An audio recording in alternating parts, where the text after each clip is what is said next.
here in Newton. And at one of the encounters that I had, October 12, 2011, which was really not that long ago, I am, by the way, just a little background, I am a pacemaker representative. I own my own business with my best friend, and we contract with Biotronic, which is a little tiny pacemaker company out of Germany, and we sell pacemakers and defibrillators. I've been coming to Newton for 20 years, representing medical device therapy, and so I spend a lot of time in the clinic taking care of people because I'm a registered nurse by trade.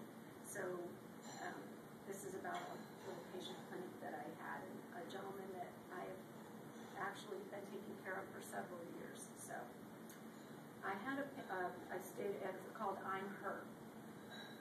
I had a patient device check to do at a clinic in a small town about 20 miles north of Wichita called Newton.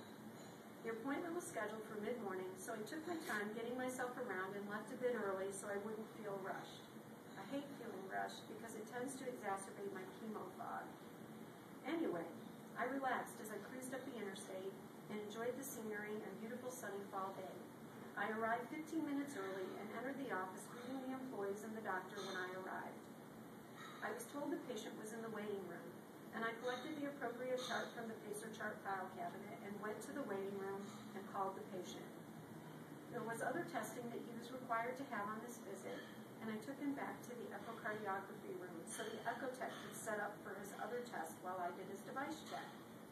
I chatted with him about how he was feeling and if he had received any shocks from his device since the last check.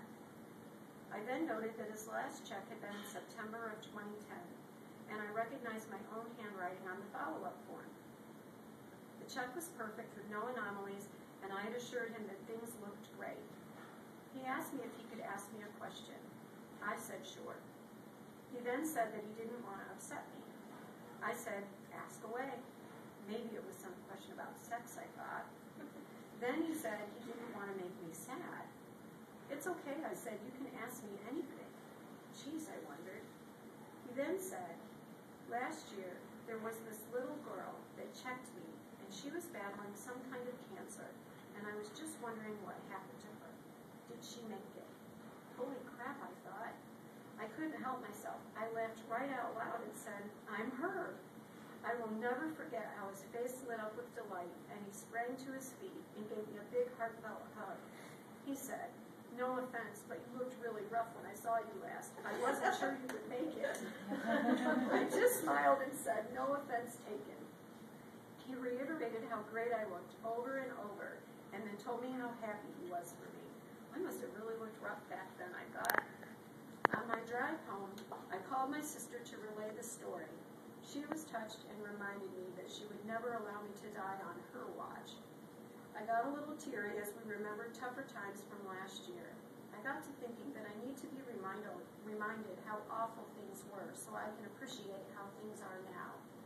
I so easily get frustrated with my recovery and feel like it's so slow and unremarkable.